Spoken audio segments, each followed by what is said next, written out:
Hello, everyone. Welcome back. I'm happy to announce that Trump has achieved a tetrafecta. Okay, tetrafecta meaning that normally we say trifecta, right? That's when one political party controls the White House, the House of Representatives, and the Senate. Okay, so that's a trifecta. A tetrafecta is when they control four, which includes the Supreme Court. Okay, so to Trump's credit, he did that. Okay, because he's the one that loaded up the Supreme Court with three constitutionalist justices. Okay, so he did that, and also the Republican majority in both the House and the Senate came in on his coattails. Okay, so you got to give credit where credit's due. Okay, he did that. That's his Congress. That's his Supreme Court.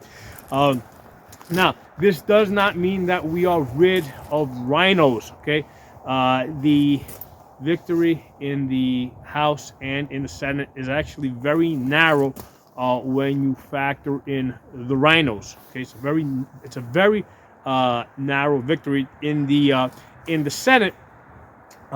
Basically, you have to have 60 votes. Okay, there's 100 senators. Yes, 50 is a majority. If you have 51 is a majority. Because normally if it's 50-50, then the vice president is the tiebreaker. But in this case, we've got, I think, 53 as of right now. So we have a majority. However, the Senate rules allow for a filibuster. Okay, so a filibuster traditionally is where in the Senate there's an unlimited amount of time where the senators are allowed to stand up and speak. So in many years in the past, they had to actually get up and speak for days and weeks on end. Um, they've they've changed the rules over time so that they don't actually have to do that work. So what has to happen is that they can stop a bill from moving forward for a vote simply by demanding that more than 60 votes exist in the Senate to continue. Okay, so that's what you need to break the filibuster. This is the thing that the Democrats have been wanting to get rid of, right? So, because the Republicans in the past were using the filibuster to stall Democratic bills. Now that the Republicans have a majority, for some reason they don't want to get rid of the filibuster.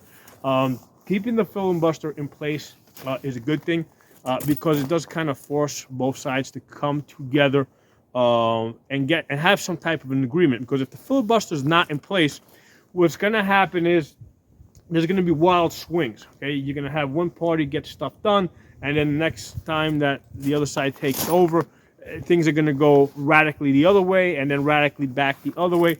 So having a filibuster in place where you need 60 votes to overcome a filibuster and allow a bill to continue forward to get voted on creates stability. Okay, so that's why the filibuster is good. I think that it should have been. I think it should be written into the Constitution as an amendment, so that it's just like a flat thing where, in order for something to pass the Senate, there have to be 60 votes. That's my personal opinion. However, it is not. It only takes 50 votes to pass something through the Senate, but you need 60 votes in order to get it to proceed forward in order to get a vote. Okay, so that's how that's set up. Okay? So the Republicans do not have the 60 votes to basically just break any filibuster. So they're in a situation where they have to bring the rhinos on board, and then they have to also recruit some Democrats to get over that 60 vote threshold. Okay, because total Republicans are 53 right now, which means they need 7 senators to come over from the Democrat side and vote with them in order to break the filibuster. And that, you might say, hey, well, can they go into some of these these Democrats from red states and get them to come over, yeah, that's what they're going to target. But then what is also a possibility is that Republicans from blue states might go the other way. So they might, so 60 votes, they got to get to 60 votes, and there's a chance that they're going to lose some rhinos, which whatever rhinos they lose, they got to make up on a Democrat side. So they need 60 votes in order to move something forward in the Senate. Okay, so that's tough. Okay, so that's why when I did my video on a gun rights agenda, I didn't go too crazy with it. I just know they're not going to get the votes. Okay, so there's no point. It's actually, there's only so much political capital that exists. There's only so much time that exists. Democrats are looking to run out the clock until the midterms. So Democrats would love for Republicans to bring up something like, hey, repeal the NFA outright, okay? Because what they would do is they would use that, like they would try to get if they can get the 2 years of discussion just on that, it wouldn't allow for time to get anything else done. And in the end, nothing would get done. So that would be a Democrat's wet dream for Republicans to bring up repealing the NFA outright, because they know that'll never get done, and they can use that as a delayed tactic from now all the way to the midterms. Okay, so we got to think strategically like that. It makes a lot more sense to go after things that we know we can win, where we know we can get the rhinos on board, where we know we can get a couple of Democrats from red states to come over, get over that 60 vote threshold, and get things done, like getting suppressors and SBRs out of the NFA, getting national reciprocity, getting gun rights restoration to be kind of like an automatic thing, right? So to basically make that process easier, a protection for people that, let's say, you travel from a red state into a blue state with, let's say, a standard magazine. They can't like charge you and basically turn you into a felon.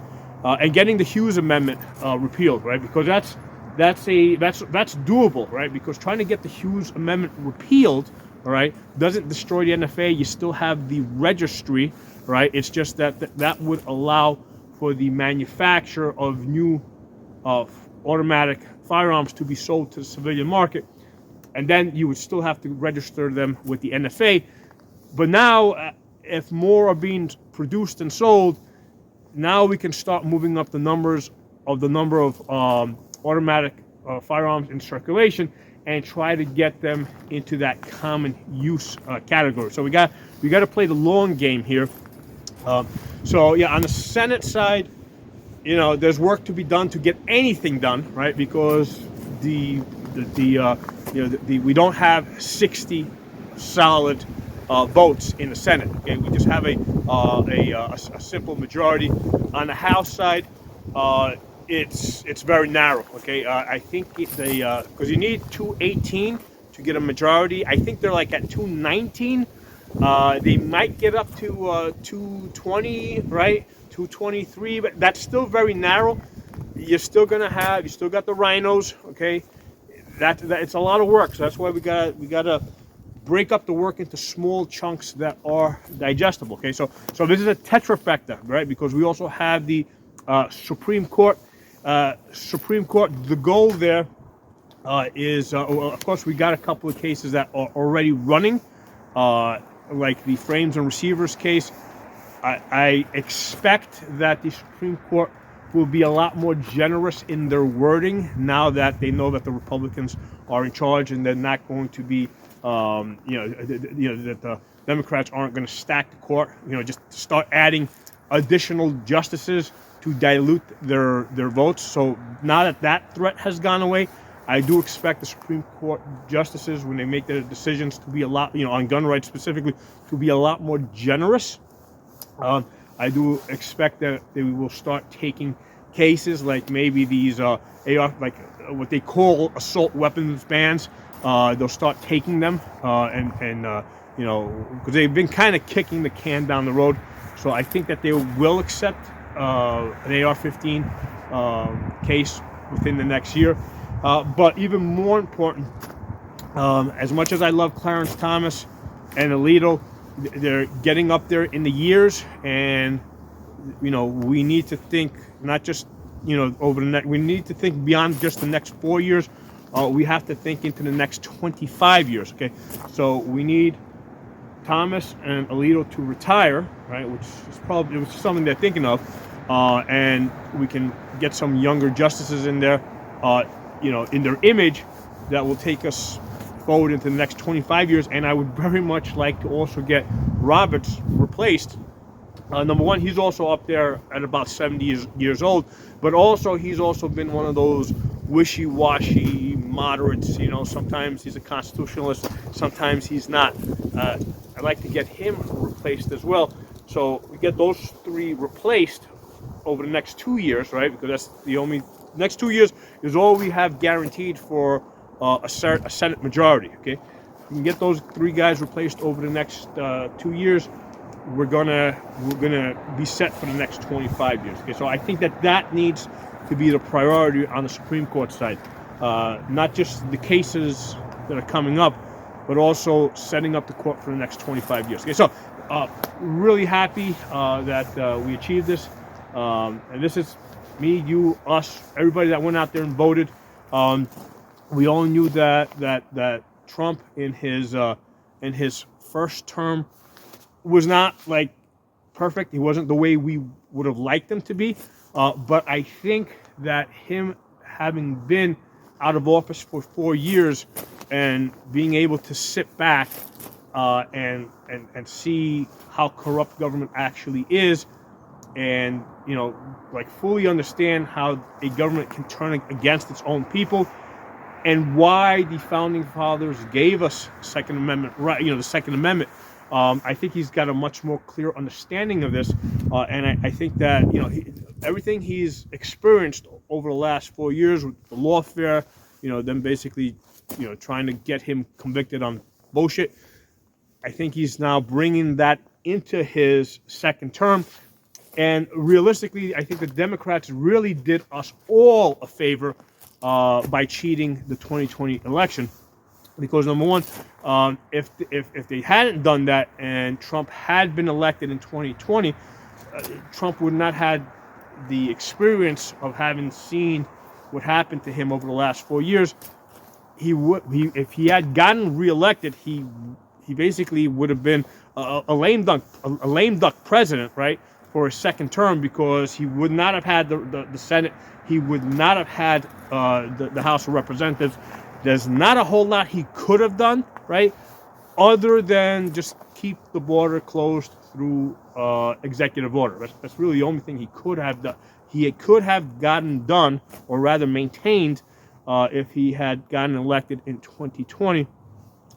By him, being thrown out of the White House in 2020, and now coming back, he's coming back to a trifecta. Okay, and also what's happened is a lot of the he's had the ability to kind of look back and see what worked, didn't work.